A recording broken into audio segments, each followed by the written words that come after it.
Hello বন্ধুরা, welcome to my channel. আশা করি আপনারা সবাই খুব ভালো আছেন। আজকের রেসিপি রেস্টুরেন্ট স্টাইলে বানানো এই ডিমের কারি। ভিডিওটি শেষ পর্যন্ত দেখার সকলকে অনুরোধ রইল। তাহলে শুরু করা যাক। ডিমের কারি বানানোর জন্যে আমি 4টি ডিম নিয়েছি। আপনারা আপনাদের মতো ডিম নিতে পারেন।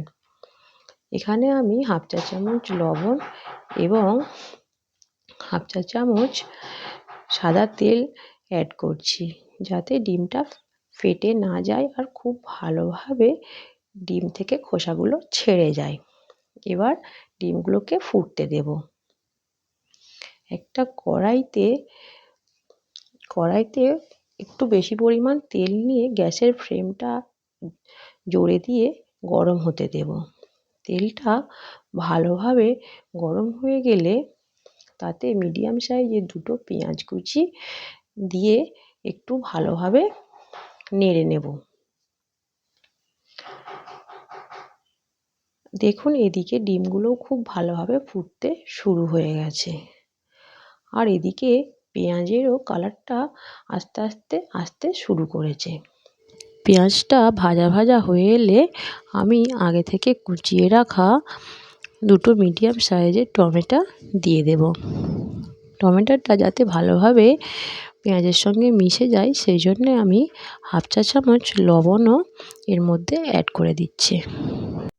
এবার 1 চামচ আদা রসুনের পেস্ট দিয়ে ভালোভাবে কষিয়ে নেব, যতক্ষণ না পর্যন্ত আদা রসুনের কাঁচা গন্ধটা চলে না যায়। ভালোভাবে কষানো হয়ে গেলে গ্যাসের ফ্লেমটা বন্ধ করে দেব ঠান্ডা হওয়ার জন্য। এদিকে ডিমগুলোও ভালোভাবে সিদ্ধ হয়ে গেছে, আর কত সুন্দরভাবে ডিম থেকে খোসাগুলো ছেড়ে আসছে, না কিছু নষ্ট হয়েই। এভাবে সবগুলো ডিম ছাড়িয়ে নেব, আর একটা ছুরির সাহায্যে ছোট ছোট করে কাট করে নেব, যাতে ভাজার সময় কোনো রকম ফেটে তেল ছিটকে না আসে।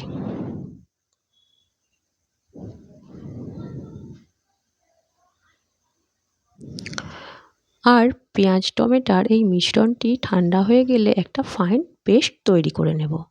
এবার কড়াইতে অল্প পরিমাণ তেল দিয়ে তেলটি গরম হতে দেব। গরম হয়ে গেলে আস্তে আস্তে সিদ্ধ করে রাখা ডিমগুলো তুলে দিয়ে একটু নাড়াচাড়া করে নেব, এবং তাতে দিয়ে দেব হাফ চা চামচ লবণ এবং একটা ছোট চামচের হাফ চামচ হলুদ গুঁড়ো, যাতে ডিমগুলো খুব সুন্দরভাবে কালার চলে আসে। একটু নাড়াচাড়া করলেই ডিমগুলো খুব সুন্দর একটা কালার নিয়ে নেবে। ডিমগুলো কালার হয়ে গেলে আমরা একটি অন্য পাত্রে তুলে নেব এবং গ্যাসের ফ্লেমটা বন্ধ করে দেব। ওই তেলেতেই দিয়ে দিচ্ছি এবার গোটা মশলা, একটা দারচিনি, 2টো তেজপাতা ও 4টে ছোট এলাচ। গ্যাসের ফ্লেমটা কিন্তু আমি এখনও বন্ধ রেখেছি।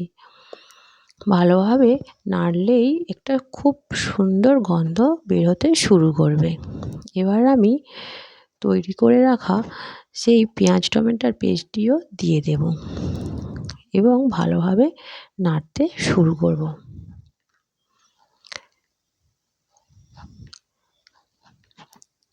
ভালোভাবে নাড়িয়ে নিয়ে দিয়ে দেব একে একে সব মশলা।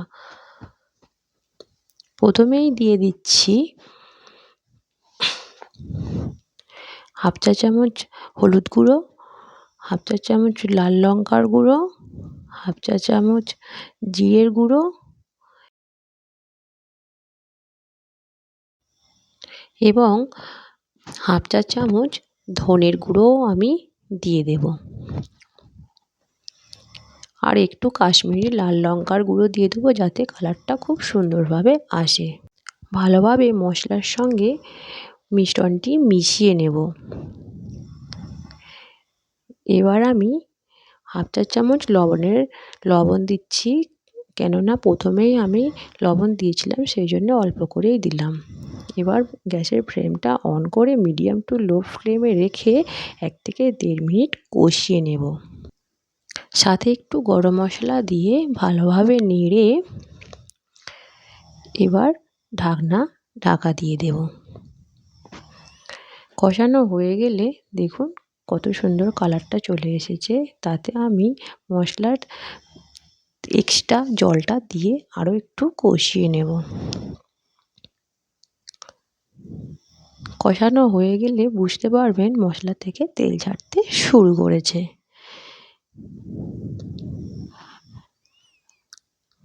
যখন ভালোভাবে মশলা থেকে তেল ছাড়তে শুরু করবে তখন একটা একটা ডিম আমি ওই মশলার মধ্যে দিয়ে নেড়ে চেড়ে নেব।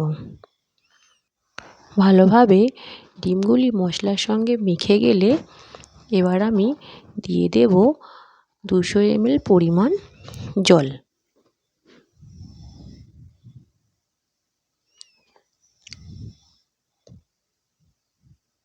এবং সাথে দিয়ে দেব 4 থেকে 5টি চেরা কাঁচা লঙ্কা। এবার মিডিয়াম ফ্লেমে 7 থেকে 8 মিনিট ফুটিয়ে নেব।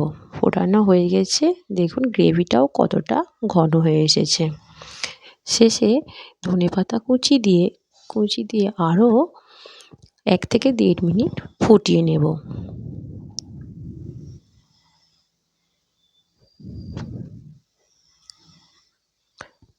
তৈরি হয়ে গেল আমাদের খুব সুন্দর একটা ডিমের কারি। গরম ভাতের সঙ্গে এই ডিমের কারিটি কিন্তু খুবই সুন্দর লাগে। যদি আমার ভিডিওটি ভালো লেগে থাকে তাহলে অবশ্যই লাইক, শেয়ার এবং সাবস্ক্রাইব করতে ভুলবেন না।